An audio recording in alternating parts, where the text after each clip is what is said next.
Assalamualaikum warahmatullahi wabarakatuh. Pernahkah kau merasa ada sesuatu di dalam dirimu yang terus menarikmu ke arah yang berlawanan? Antara cahaya yang ingin naik dan bayangan yang menahannya tetap di bumi? Itulah nafsu, rahasia paling halus yang bersembunyi di balik setiap niat, setiap doa, bahkan setiap amal kebaikan kita. Ia bisa menjelma suci, tapi menyimpan api yang membakar dari dalam. Banyak yang menundukkannya, sedikit yang memahaminya. Dalam dunia tasawuf, pembersihan nafsu bukan sekadar mengendalikan diri, tapi perjalanan menembus lapisan jiwa hingga seseorang menemukan wajah Tuhannya sendiri di balik tirai keakuan. Dan disitulah segalanya dimulai. Bab 1. Nafsu, tabir tipis antara cahaya dan kegelapan. Dalam diri manusia, ada sesuatu yang begitu halus namun begitu kuat. Sesuatu yang bisa mengangkatnya menuju puncak kemuliaan atau menjerumuskannya ke jurang kehinaan. Itulah nafsu, kekuatan laten yang bersemayam dalam batin setiap insan. Nafsu bukan sekadar dorongan keinginan duniawi, tetapi ia adalah energi kehidupan yang belum disucikan, seperti air yang jernih namun berlumpur di dasarnya. Dalam pandangan para arifin, nafsu bukan untuk dimusnahkan, melainkan disucikan, ditundukkan, hingga ia menjadi kendaraan yang patuh di bawah kendali ruh. Namun sebelum itu, manusia harus berani menatap wajah nafsunya sendiri. Sebuah cermin yang menampakkan bayangan paling jujur dari dirinya, meski sering kali menyakitkan untuk dilihat. Setiap kali hati bergetar karena keinginan, disitulah nafsu berbicara. Ia membisikkan kata-kata halus yang terdengar seperti harapan, padahal di baliknya tersimpan jebakan ilusi. Nafsu tidak selalu muncul dalam bentuk yang kasar, seperti amarah atau syahwat. Terkadang ia mengenakan pakaian spiritual, menjelma menjadi rasa bangga atas amal, rasa puas atas zikir, bahkan perasaan telah dekat dengan Tuhan. Inilah tipu daya yang paling halus, ketika nafsu tidak lagi tampak sebagai musuh, melainkan sebagai teman yang tampaknya mengajak menuju cahaya, padahal diam-diam mengikat kaki agar tak benar-benar melangkah ke hadirat ilahi. Para sufi menyebut momen ini sebagai fitnah ruhani, di mana seseorang merasa suci, padahal masih terperangkap dalam bayang-bayang dirinya sendiri. Maka jalan pertama dalam tasawuf bukanlah menolak nafsu, tetapi mengenalnya. Menatapnya seperti seorang musafir yang menatap lembah gelap yang harus dilalui untuk sampai ke puncak. Barang siapa tidak mengenal nafsunya, ia akan tersesat oleh bentuk-bentuknya yang menipu. Setiap hasrat, setiap dorongan, setiap emosi, semuanya harus diterangi dengan cahaya kesadaran. Disinilah peran mujahadah, perjuangan batin yang bukan melawan dunia, tetapi melawan gelombang halus dalam diri sendiri. Perjuangan ini tidak keras, tetapi lembut. Tidak tergesa, tetapi terus-menerus. Tidak untuk mematikan keinginan, tetapi untuk menyingkap makna sejati di baliknya. Ketika seseorang mulai membersihkan nafsunya, ia akan merasakan betapa kuatnya daya tarik dunia terhadap jiwanya. Namun dalam pembersihan itu pula, muncul kesadaran baru bahwa semua keinginan hanyalah cermin dari kerinduan terdalam pada Tuhan. Nafsu yang diarahkan, disucikan, dan dipimpin oleh ruh menjadi sayap yang mengantarkan manusia kepada makna. Tapi selama nafsu dibiarkan liar, ia menjadi rantai yang menahan ruh dalam tanah keserakahan dan ego. Karena itu, setiap tangisan taubat, setiap kesadaran diri, setiap penyesalan yang tulus, semua itu bukan kelemahan, melainkan langkah awal menuju kebebasan sejati, kebebasan dari diri sendiri. Mereka yang telah menempuh jalan ini tahu bahwa pembersihan nafsu bukan pekerjaan sehari dua hari. Ia adalah perjalanan panjang, penuh kesunyian dan perenungan. Ada saat di mana hati terasa gelap dan kosong, namun itulah tanda-tanda pembersihan sedang bekerja. Dalam sepi itu, Allah menyingkapkan sedikit demi sedikit hakikat kehadirannya. Dan seseorang mulai menyadari, ternyata musuh yang selama ini ia lawan bukanlah dunia, bukan pula makhluk lain, melainkan dirinya sendiri yang belum mengenal Tuhannya. Saat kesadaran ini lahir, barulah seseorang berjalan bukan dengan ego, melainkan dengan cinta. Cinta yang memadamkan segala api keinginan dan menyalakan satu cahaya tunggal, kerinduan abadi kepada Allah. Bab 2. Perjalanan nafsu. dari amarah menuju mutmainnah. Perjalanan nafsu adalah perjalanan ruhani paling panjang yang harus ditempuh manusia. Ia bukan lintasan waktu, tapi lintasan kesadaran. Dalam setiap diri ada 7 lapisan nafsu yang bersemayam, dimulai dari yang paling rendah, nafsu amarah, hingga yang paling tinggi, nafsu kamilah. Di setiap lapisan, manusia diuji oleh bentuk-bentuk dirinya sendiri, karena setiap tahap adalah cermin dari keadaan hati yang sedang dibersihkan. Nafsu amarah adalah tahap pertama, nafsu yang mendorong manusia kepada keburukan, yang membuat seseorang tunduk pada keinginan, terperangkap dalam hawa, dan menjadikan dunia sebagai pusat kehidupannya. Di sini suara Tuhan tenggelam dalam riuh rendah ego, dan manusia merasa dirinya adalah pusat segalanya. Namun di balik kegelapan itu, Allah menyembunyikan potensi kebangkitan. Karena hanya dari kegelapanlah cahaya menjadi berarti. Ketika hati mulai resah terhadap dirinya sendiri, ketika seseorang mulai merasa lelah mengejar keinginan yang tak pernah usai, disitulah tanda bahwa ia telah berpindah dari amarah menuju nafsu lawamah, nafsu yang menyesali. Pada tahap ini, kesadaran mulai bangkit. Seseorang mulai menyesali kesalahannya, mulai menatap cermin batin dengan rasa malu dan harap. Namun perjalanan ini belum tenang. Di antara penyesalan dan keinginan, hati terus berperang, jatuh dan bangun, menangis dan kembali tergoda. Ia seperti seorang musafir yang berjalan di padang pasir, haus akan ketenangan, namun masih membawa beban dunia. Tapi Allah Maha Lembut. Setiap air mata penyesalan adalah air yang membasuh kotoran jiwa, hingga sedikit demi sedikit hati mulai mengenal rasa damai yang belum pernah ia rasakan sebelumnya. Dari lawamah, manusia akan naik menuju nafsu mulhamah, nafsu yang mulai menerima ilham. Pada tahap ini, hati sudah mulai lembut. Ia bisa mendengar suara hening dari dalam dirinya. Suara yang bukan berasal dari ego, melainkan dari bisikan lembut ilahi. Dalam keheningan zikir dan renungan, seseorang mulai merasakan bahwa hidup bukan tentang memiliki, tapi tentang menyadari. Ia mulai melihat bahwa segala yang terjadi adalah pelajaran, bahwa setiap luka adalah pintu menuju pengenalan. Nafsu yang dulu menggoda, kini mulai tunduk. Ia tak lagi liar, tetapi masih harus dijaga, karena disinilah muncul ujian paling halus, ujian spiritual, rasa bangga karena merasa telah mengenal Tuhan. Setelah melewati ujian itu, muncullah nafsu mutmainnah, jiwa yang tenang. Pada tahap ini, manusia telah berdamai dengan dirinya. Keinginannya tidak lagi bergejolak, dunia tak lagi memikat, dan segala sesuatu yang terjadi diterima dengan lapang dada. Hati yang dulu gelisah kini menjadi samudera yang tenang. Ombaknya tetap ada, tapi tak lagi mengguncang kedalaman. Inilah keadaan yang disapa oleh Allah dalam firman-Nya. Ya ayyuhan nafsul mutmainnah, irji'i ila rabbiki ra'adiyatan mardiyah. Wahai jiwa yang tenang, kembalilah kepada Tuhanmu dengan ridha dan diridai. Kalimat itu bukan sekadar ayat, melainkan panggilan cinta yang hanya bisa didengar oleh hati yang telah bersih dari kebisingan nafsu. Namun perjalanan tidak berhenti di situ. Setelah mutmainnah, masih ada radiyah, mardiyah, dan kamilah. Tahap-tahap kehalusan batin yang hanya dapat dipahami oleh mereka yang telah fana dalam kehendak Tuhan. Di tingkat ini, manusia tidak lagi memiliki aku yang menuntut, karena seluruh kehendaknya telah larut dalam kehendak ilahi. Ia tidak lagi hidup untuk dirinya, melainkan hidup sebagai pancaran dari cahayanya. Dari titik inilah para wali, para kekasih Allah, menjalani hidup dalam diam yang bermakna, dalam kesunyian yang bertasbih, dalam gerak yang tak lagi dimiliki oleh ego, melainkan digerakkan oleh kasih Tuhan itu sendiri. Maka perjalanan nafsu bukanlah sekadar perjuangan melawan hawa, melainkan perjalanan kembali.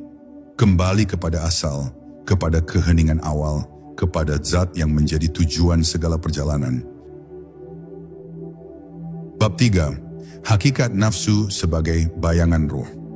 Nafsu pada hakikatnya bukanlah musuh ruh, ia adalah bayangannya. Bayangan yang muncul karena adanya cahaya yang menyinari bentuk.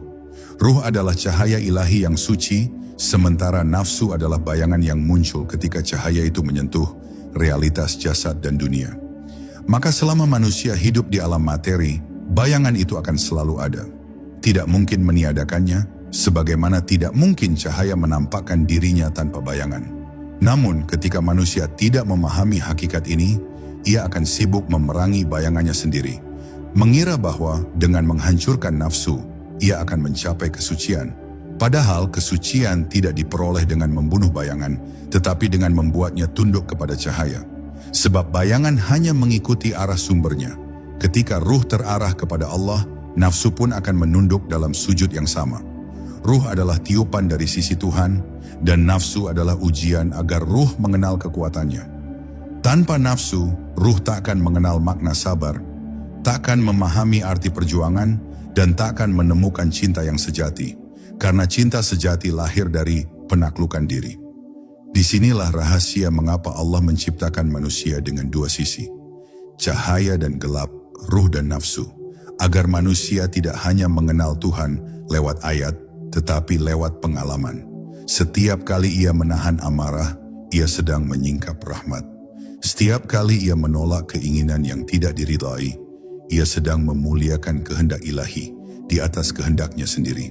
Maka, nafsu adalah ladang tempat ruh menanam kesetiaannya kepada Allah, dan setiap benih yang ditanam dengan ikhlas akan tumbuh menjadi pohon makrifat yang menaungi seluruh hidupnya. Namun, bayangan ini bisa menipu bagi mereka yang tak memiliki cahaya kesadaran. Nafsu sering meniru suara ruh, membungkus dirinya dengan kesalehan semu, agar manusia tetap terperangkap dalam dirinya sendiri. Ia bisa membuat seseorang mencintai ibadah, bukan karena Allah, tapi karena ingin dipuji. Ia bisa menumbuhkan semangat berdakwah, namun disusupi hasrat ingin dikenal. Ia bahkan bisa membuat seseorang menangis dalam munajat, padahal air matanya lahir bukan dari cinta, tetapi dari perasaan diri yang masih ingin dianggap suci. Inilah tabir paling halus, ketika nafsu menjelma menjadi topeng spiritual. Maka, orang yang menapaki jalan makrifat harus senantiasa waspada, bukan kepada setan di luar dirinya, tetapi kepada bayangan halus yang menempel di dalam hatinya sendiri. Pembersihan nafsu sejati bukanlah peperangan, tetapi pengenalan. Ia bukan tentang memaksa diri menjadi suci, melainkan menyadari bahwa kesucian sudah ada sejak awal, tertutup oleh debu keakuan. Saat seseorang melihat nafsunya dengan jujur, tanpa membencinya, tanpa membenarkannya, ia sedang menatap bayangan itu dengan cahaya ruh. Dan perlahan, bayangan itu mulai melebur, bukan karena dimusnahkan, tetapi karena diterangi. Dalam keadaan itu, manusia tak lagi memisahkan antara kebaikan dan keburukan sebagai dua kutub yang berlawanan, melainkan melihat keduanya sebagai cermin yang menampakkan wajah Tuhan dari sisi yang berbeda. Satu menunjukkan keindahan kasih-Nya, dan satu lagi menunjukkan keagungan kekuasaannya. Pada akhirnya, hakikat nafsu hanyalah sarana agar manusia mengenal dirinya, dan dengan mengenal dirinya, ia mengenal Tuhannya. Ketika cahaya ruh telah menerangi seluruh lapisan jiwa, bayangan itu tak lagi menakutkan. Ia tetap ada namun tak berdaya. Ia mengikuti gerak cahaya, tunduk kepada arahnya. Inilah keadaan orang yang telah sampai. Nafsunya tidak dimatikan, tapi disucikan. Keinginannya tidak dihapus, tapi diarahkan. Dan dalam keheningan yang dalam ia menyadari bahwa setiap desir nafsu yang dulu menggodanya ternyata adalah panggilan rahasia agar ia kembali kepada asalnya, kepada zat yang menciptakan cahaya dan bayangan dalam satu kehendak yang sempurna.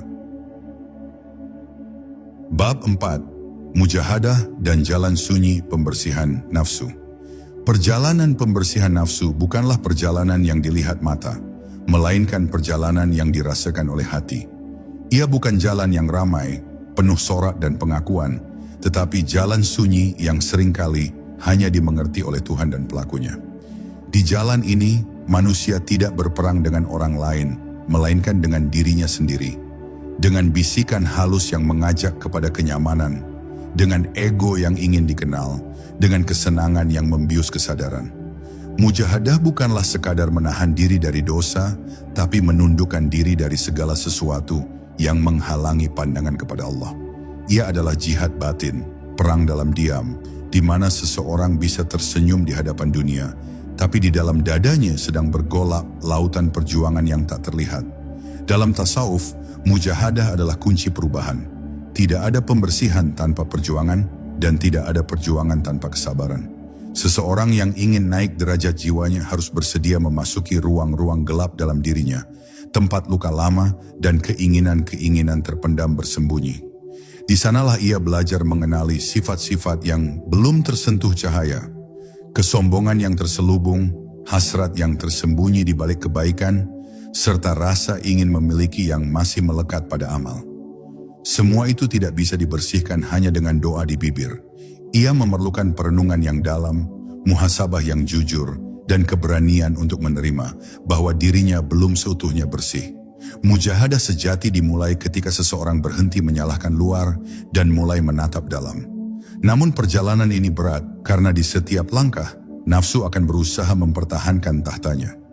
Ia membuat seseorang bosan dalam ibadah, lalai dalam zikir, cepat marah, mudah tersinggung, dan lelah tanpa sebab.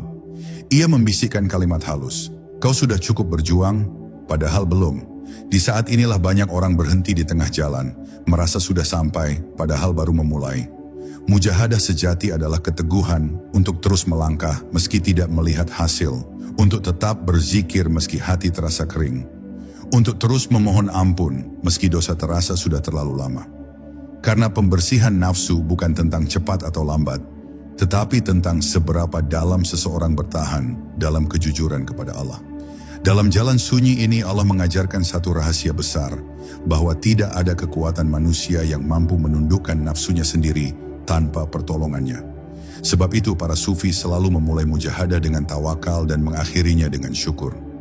Mereka tidak pernah merasa diri mampu, karena merasa mampu adalah bentuk halus dari nafsu yang menyamar.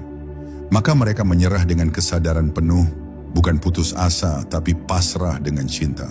Mereka berkata, "Ya Allah, aku tidak mampu membersihkan diriku, Engkaulah yang membersihkan siapa yang Engkau kehendaki." Dari kepasrahan itulah muncul kekuatan sejati. Kekuatan yang tidak lahir dari ego, tetapi dari kehadiran ilahi yang diam-diam bekerja di dalam diri. Dan ketika mujahadah mencapai kedewasaannya, hati menjadi bening seperti cermin. Segala bisikan nafsu masih datang, namun tidak lagi mengguncang. Segala godaan dunia masih melintas tapi tidak lagi memikat. Ia telah melewati masa perang dan kini berjalan dalam damai. Orang seperti ini tidak lagi membenci dunia, tetapi memandangnya sebagai ladang ujian yang indah. Ia tidak lagi menolak nafsu, tetapi menjadikannya sebagai kuda tunggangan menuju Tuhan. Inilah pembersihan sejati. Ketika yang dulu menjadi hijab, kini menjadi jalan. Dan di tengah kesunyian malam, dalam sujud yang panjang, ia tersenyum. Karena akhirnya ia mengerti bahwa seluruh mujahadah bukan untuk mengubah dirinya menjadi suci, tapi untuk mengungkap kesucian yang telah Allah titipkan sejak awal penciptaannya. Bab 5. Tanda-tanda jiwa yang sedang disucikan. Ketika jiwa sedang disucikan, tidak selalu tampak dalam bentuk yang menyenangkan. Kadang justru sebaliknya, hati terasa gelisah, ibadah terasa berat, hidup terasa sempit, dan dunia seakan menjauh. Namun di balik itu semua, ada rahasia yang tidak diketahui banyak orang. Itulah tanda bahwa Allah sedang membersihkan jiwanya. Seperti air yang mendidih sebelum menjadi uap, hati yang sedang dimurnikan akan mengalami panas ujian. Pembersihan bukan berarti tenang tanpa cobaan, tetapi justru melalui cobaan, lapisan-lapisan kotoran nafsu dibakar habis. Orang yang disucikan Allah tidak selalu terlihat bahagia di luar, tapi di dalam dirinya ada getaran lembut yang membuatnya tetap bertahan, meski tak lagi punya kekuatan selain berharap padanya.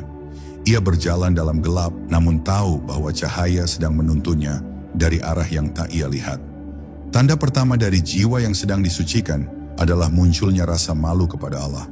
Bukan malu karena dosa semata, tapi malu karena telah lama jauh darinya. Rasa malu ini berbeda dengan rasa takut. Ia tidak membuat lari, tapi mendekat. Ia seperti seorang kekasih yang menunduk karena menyadari betapa sering ia lalai, namun tetap ingin berada di sisi yang dicintai.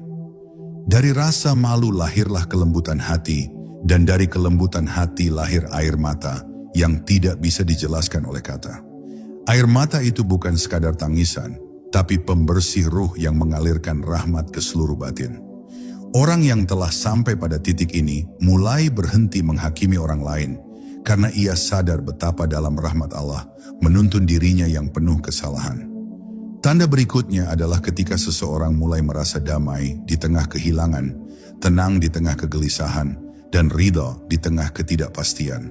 Jiwa yang sedang disucikan tidak lagi menuntut hidup sesuai keinginannya, tapi berusaha menyesuaikan dirinya dengan kehendak Tuhan. Ia belajar untuk tidak bertanya mengapa, tapi untuk apa. Ia menyadari bahwa setiap luka membawa pesan, setiap kegagalan menyembunyikan pelajaran, dan setiap keterlambatan menyimpan rahmat yang belum waktunya dibuka. Di tahap ini, seseorang mulai memahami bahwa semua yang datang dari Allah adalah kebaikan, meski dalam bentuk yang kadang menyakitkan. Inilah buah dari pembersihan, hati yang tenang karena percaya, bukan karena tahu.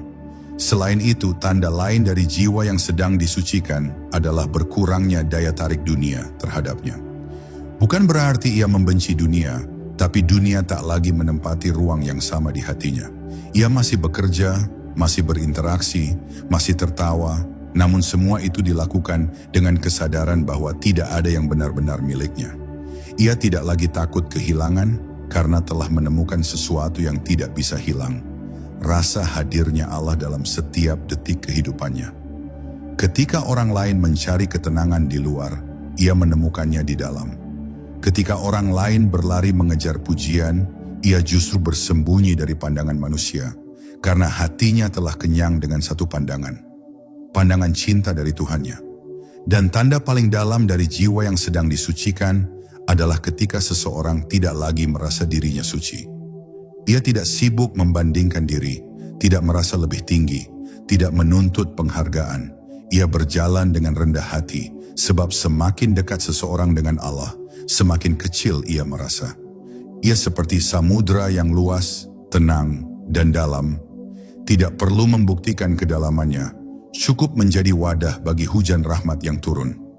Dalam keadaan itu, ia tidak lagi berusaha menjadi sesuatu, karena telah mengerti bahwa menjadi tidak ada di hadapan Tuhan adalah puncak keberadaan.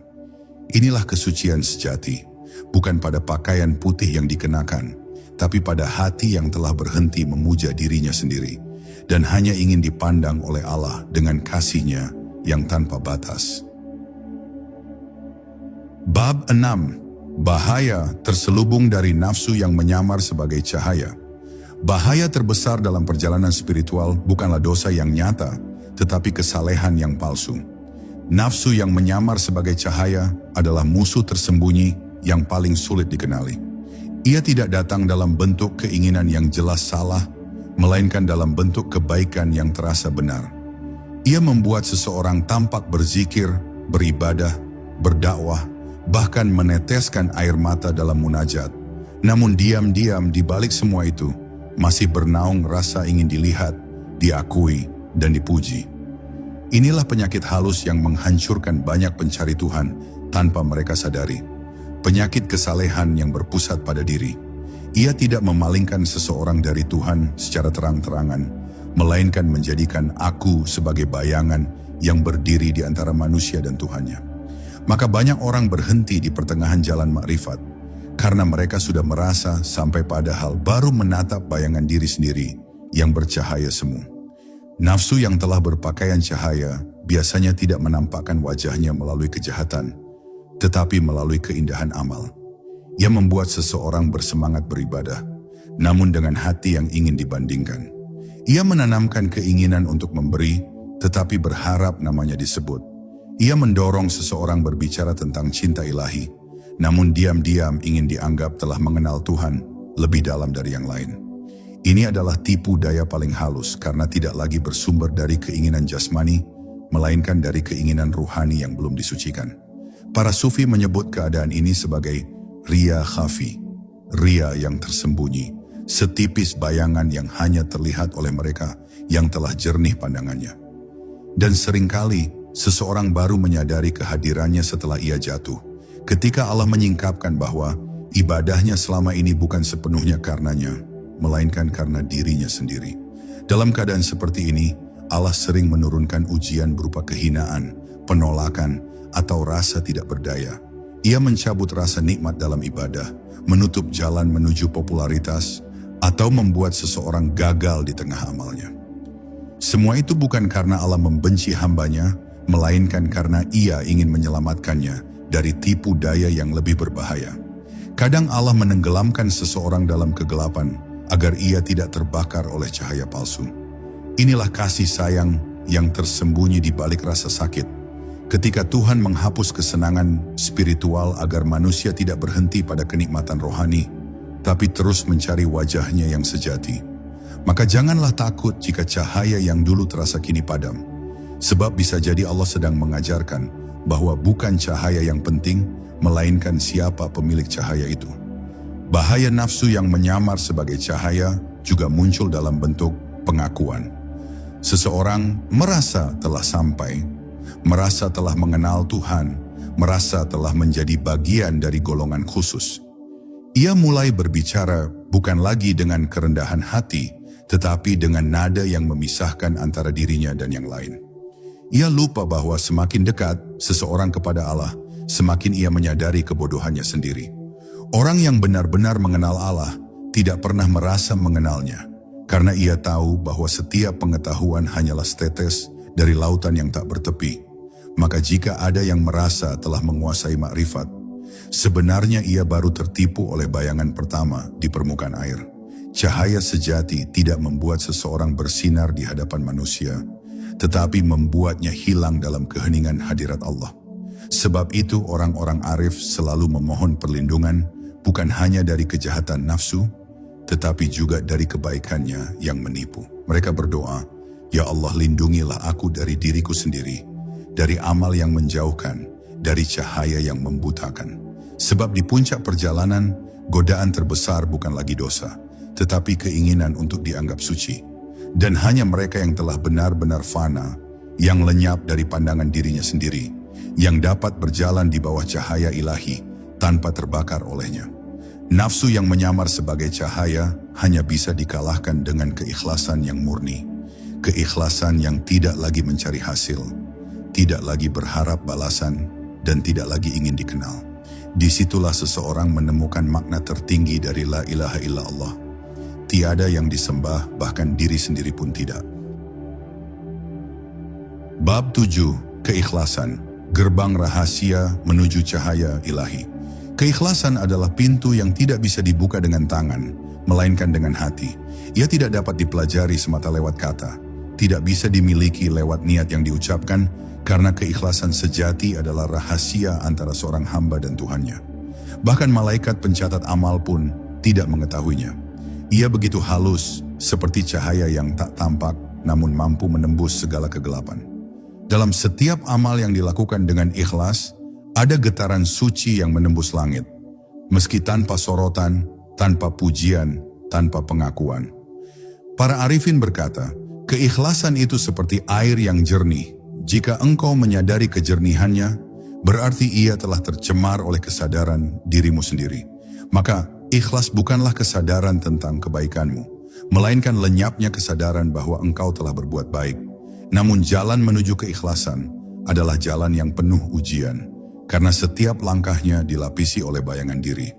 Nafsu akan selalu berusaha mengambil bagian dari setiap amal yang kita lakukan. Saat seseorang bersedekah, ia ingin dipuji. Saat ia berzikir, ia ingin dikenang sebagai orang yang tekun. Saat ia berdakwah, ia ingin didengar dan diakui. Bahkan ketika ia berusaha ikhlas, nafsunya datang dengan bisikan halus. Lihatlah betapa ikhlasnya engkau.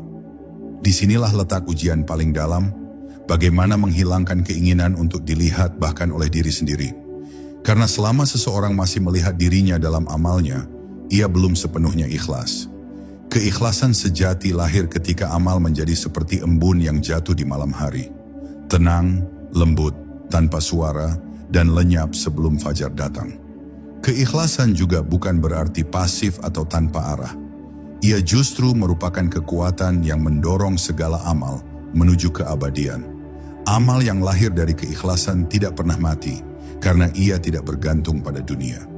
Ia tidak perlu dilihat manusia, sebab ia telah dilihat oleh Allah sejak sebelum ia selesai dilakukan.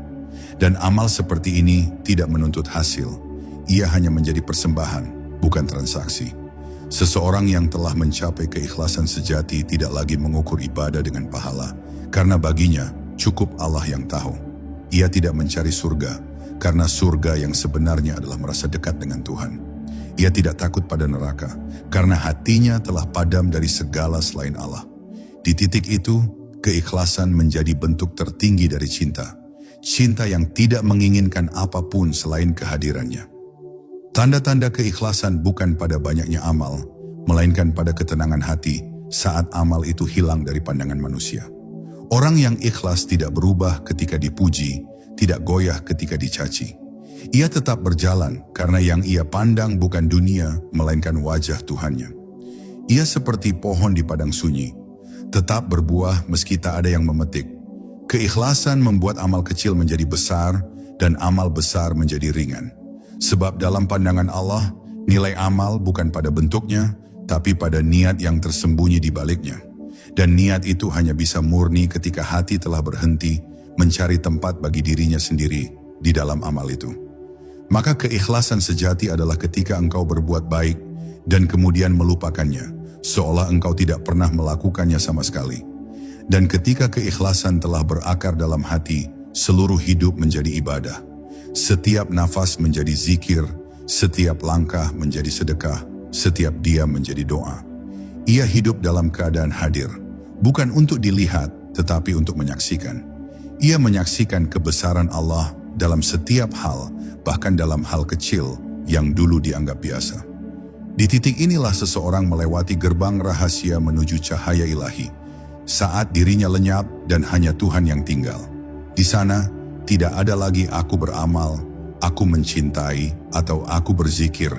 Yang ada hanyalah Dia yang menggerakkan, Dia yang mencintai, Dia yang memuji dirinya sendiri melalui hamba yang telah fana dalam kehadirannya. Maka keikhlasan sejati bukan akhir perjalanan, melainkan pintu menuju keabadian dalam kasih-Nya yang tiada batas. Bab 8. Fana dan Baqa, lenyapnya diri dalam kehadiran Allah. Ada satu tahap dalam perjalanan ruhani di mana kata-kata berhenti, pikiran membisu, dan segala bentuk pengertian runtuh di hadapan kehadiran yang tak dapat dijelaskan. Inilah makam fana, ketika diri luluh dalam samudra ketuhanan. Bukan berarti seseorang hilang secara jasad, melainkan lenyapnya kesadaran akan aku di hadapan yang maha ada. Pada saat itu hamba tidak lagi melihat dirinya sebagai pelaku, sebab semua gerak dan diam disadari sebagai gerak dan diam Allah. Ia tidak lagi berkata, aku mencintai Tuhan, karena yang mencintai dan yang dicintai telah menjadi satu dalam rahasia yang tak dapat dipisahkan. Dalam keadaan fana, seluruh dinding keakuan runtuh, dan yang tersisa hanyalah keheningan suci. Tempat ruh menyatu dengan cahaya asalnya, tanpa jarak, tanpa batas, tanpa nama. Namun fana bukan akhir perjalanan, ia hanyalah pintu menuju Baqa, yakni keberadaan yang kekal dalam kesadaran akan Tuhan. Setelah diri lenyap dalam fana, Allah menegakkan kembali hamba itu, bukan sebagai dirinya yang lama, tetapi sebagai cermin yang jernih bagi kehendaknya. Dalam keadaan Baqa, seseorang kembali ke dunia, tetapi tidak lagi terikat padanya.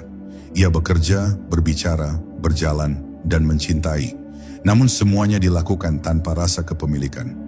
Ia tidak lagi melihat perbuatannya sebagai milik sendiri, melainkan pancaran dari kehendak ilahi. Inilah makna sejati dari firman, tidak ada daya dan kekuatan kecuali dengan Allah. Sebab pada tingkat ini, manusia tidak lagi menjadi pusat kehidupan, tetapi menjadi saluran bagi kehidupan itu sendiri, untuk mengalir dari Tuhan kepada makhluknya.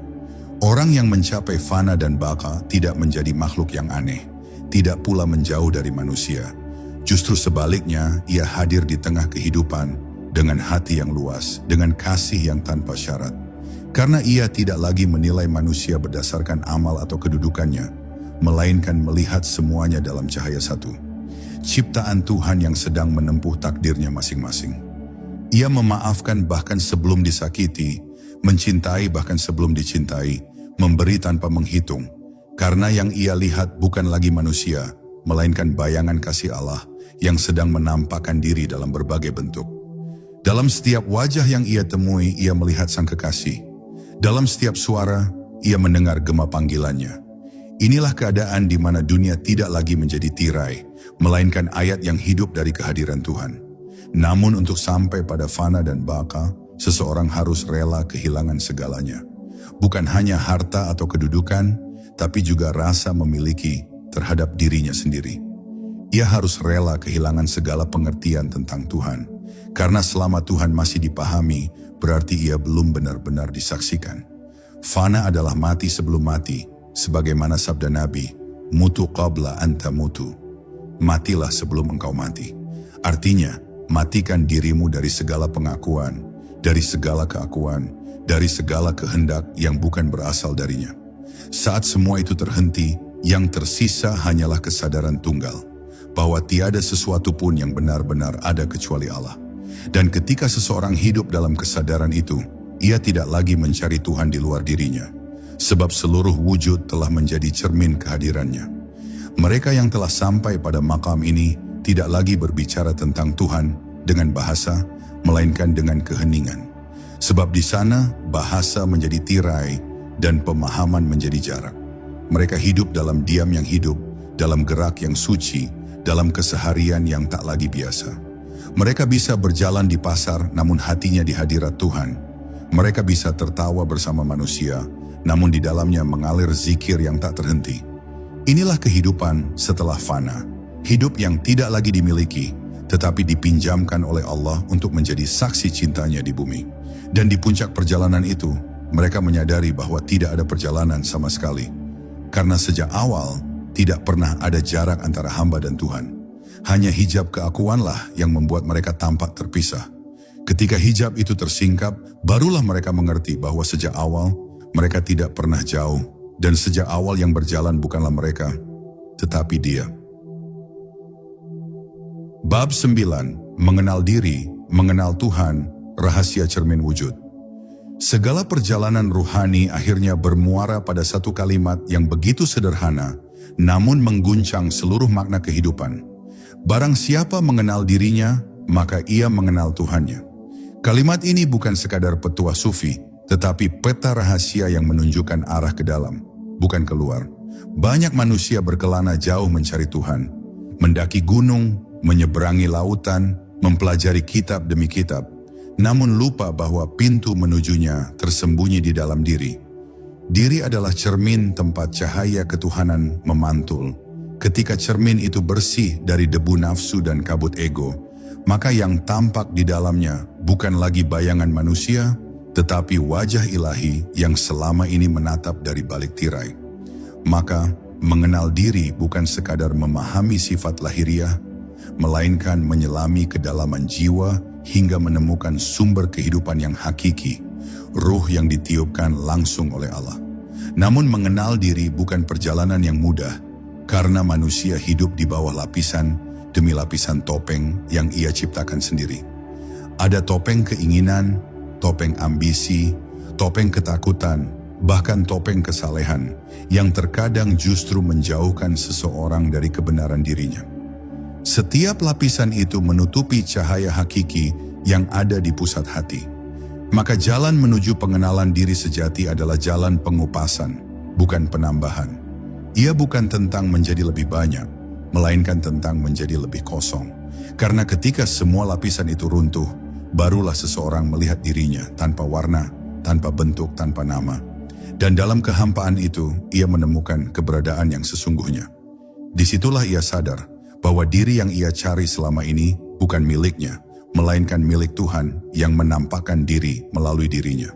Mereka yang telah mengenal dirinya dengan cara ini tidak lagi memandang hidup sebagai perjuangan untuk memiliki, melainkan sebagai perjalanan untuk mengenal.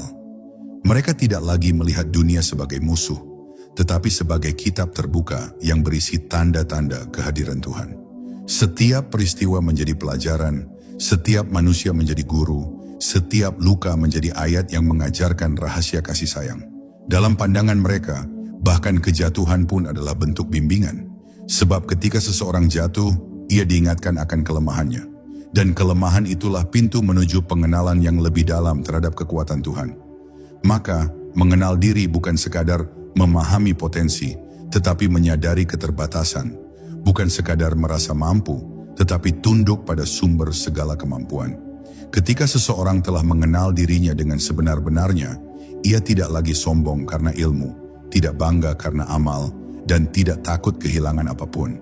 Sebab ia tahu semua berasal dari satu sumber yang sama dan akan kembali ke sana juga. Ia menjadi seperti cermin yang tidak menyimpan apapun dari pantulan yang melewatinya. Ia hanya memantulkan tanpa memiliki. Dalam keadaan ini, tidak ada lagi aku yang suci atau aku yang berdosa, karena yang ia lihat hanyalah kehendak Tuhan yang sedang menampakkan diri dalam berbagai rupa. Ia bisa menangis tanpa merasa lemah, bisa tertawa tanpa kehilangan rasa syukur, bisa mencintai tanpa menuntut, karena seluruh hidupnya telah menjadi satu tarikan napas bersama Tuhan. Inilah hakikat dari ma'rifatullah, mengenal Allah melalui diri, bukan melalui kata-kata atau gambaran. Dan pada puncaknya, seseorang akan menyadari bahwa dirinya hanyalah bayangan dari wujud yang hakiki. Ia bukan Tuhan, namun bukan pula terpisah darinya. Seperti cahaya matahari yang jatuh ke air, sinarnya bukan matahari itu sendiri, namun tidak ada cahaya tanpa sumbernya. Begitu pula manusia, ia bukan Tuhan, tapi tanpa Tuhan, ia tiada. Kesadaran ini melahirkan kerendahan hati yang sejati, ketenangan yang dalam, dan cinta yang melampaui batas. Ia melihat Tuhan dalam dirinya dan dirinya dalam segala yang ada. Tidak ada lagi jarak antara pencinta dan yang dicintai, antara hamba dan yang disembah. Di titik inilah rahasia mengenal diri, mengenal Tuhan, terungkap sepenuhnya. Bahwa sejak awal tidak pernah ada dua, hanya Dia yang esa yang menampakkan dirinya melalui segala rupa, dan engkau hanyalah salah satu caranya untuk menatap kembali wajahnya sendiri. Bab 10. Pembersihan nafsu sebagai jalan kembali, kelahiran ruh yang kedua. Ada satu perjalanan yang harus ditempuh oleh setiap jiwa sebelum ia benar-benar kembali kepada Tuhannya, yakni perjalanan pembersihan nafsu. Sebab nafsulah yang menjadi tirai paling tebal antara manusia dan Allah. Ia tidak tampak, namun menguasai seluruh gerak batin. Ia bisa berwujud cinta, tapi sering terselip ego. Ia bisa tampil sebagai kebaikan, namun diam-diam menuntut balasan. Nafsu bukanlah musuh yang harus dibenci, melainkan anak liar yang harus dididik dengan sabar dan kasih. Dalam tasawuf, pembersihan nafsu disebut tazkiyatun nafs. Sebuah proses panjang yang tak berhenti pada ibadah lahir, tetapi menembus hingga ke kedalaman jiwa. Ia bukan sekadar menghindari dosa, tapi juga membebaskan diri dari rasa aku yang selalu ingin menjadi pusat dari segalanya.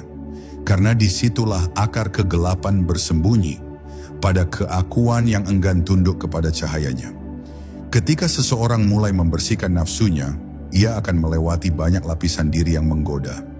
Nafsu pertama menuntut kenikmatan, nafsu kedua menuntut kehormatan, nafsu ketiga menuntut pengakuan bahkan dalam kebaikan. Seringkali seseorang menyangka dirinya sudah suci, padahal nafsunya hanya berubah bentuk. Ia tidak lagi mengejar dunia, tetapi mengejar surga. Ia tidak lagi bangga dengan harta, tetapi bangga dengan ibadahnya. Padahal selama masih ada rasa ingin menjadi sesuatu, maka pembersihan itu belum sempurna. Jalan ini adalah jalan sunyi yang menuntut kejujuran total, jujur pada diri sendiri, jujur pada Tuhan. Karena pembersihan sejati terjadi bukan dengan menolak keberadaan nafsu, tapi dengan mengenali tipu dayanya, hingga akhirnya ia jinak di bawah cahaya zikir yang terus menyala dalam hati. Dalam proses ini, seseorang akan sering merasa kehilangan arah. Ia merasa kosong, tak berdaya, seolah ditinggalkan oleh segala makna. Tapi justru di sanalah rahasia terbesar tersembunyi. Kekosongan itu bukan tanda kehampaan, melainkan tanda bahwa ruang dalam dirinya sedang dibersihkan agar dapat diisi oleh kehadiran Tuhan. Saat semua keinginan diri telah sirna, yang tersisa hanyalah kehendaknya. Saat semua rencana manusia luluh, barulah takdir ilahi menampakkan wajahnya yang indah. Di momen itu, seseorang tidak lagi berjuang untuk menguasai hidup, melainkan untuk menyerahkan diri sepenuhnya pada Sang Pengatur kehidupan. Inilah momen kelahiran ruh yang kedua, bukan kelahiran jasmani, melainkan kelahiran kesadaran baru, di mana seseorang tidak lagi hidup untuk dirinya, tetapi untuknya. Kelahiran ruh yang kedua adalah kebangkitan dalam keheningan. Tidak ada suara trompet, tidak ada cahaya menyilaukan, hanya ketenangan yang dalam yang mengalir di dada. Seseorang merasakan bahwa hidupnya bukan lagi miliknya. Ia tidak lagi memaksa takdir, karena ia telah menjadi bagian dari takdir itu sendiri. Ia tidak lagi berdoa dengan keinginan, tetapi dengan kepasrahan. Ia tidak lagi memohon sesuatu, karena ia menyadari bahwa dirinya sendiri adalah jawaban dari doa-doa yang pernah ia panjatkan. Semua pencarian yang dahulu terasa jauh kini berakhir dalam kesadaran bahwa Tuhan tidak pernah pergi. Hanya pandangannya lah yang tertutup oleh debu nafsu. Dan ketika debu itu sirna, seluruh alam menjadi cermin kehadirannya. Inilah akhir dari perjalanan, atau mungkin awal dari kehidupan sejati. Sebab mereka yang telah membersihkan nafsunya, yang telah lahir kembali dalam kesadaran ruh, hidup bukan lagi dengan mata dunia, tetapi dengan mata hati. Mereka melihat rahmat di balik ujian, keindahan di balik kesedihan, hikmah di balik setiap kehilangan. Mereka menjadi saksi bahwa Tuhan lebih dekat daripada urat leher, lebih halus dari hembusan napas. Dan pada akhirnya, seluruh perjalanan ruhani hanyalah satu kalimat panjang yang mengarah pada makna tunggal. Kembali. Kembali kepada asal, kepada cahaya, kepada Dia yang sejak awal telah ada dan tak pernah pergi. Maka pembersihan nafsu bukan sekadar proses menuju kesucian, tetapi perjalanan pulang ke rumah. Rumah ruhani tempat hati bersujud tanpa kata, tempat segala pencarian berakhir dalam keheningan penuh cinta. Pada akhirnya, bukan dunia yang perlu kita kalahkan, tapi diri yang bersembunyi di balik nama Aku. Saat nafsu dibersihkan, hati menjadi cermin yang jernih, tempat cahaya Tuhan memantul tanpa tirai. Di sanalah seseorang tidak lagi mencari, karena ia telah sampai. Dan seluruh hidupnya berubah menjadi satu kalimat suci, hanya Engkau yang ada, ya Allah.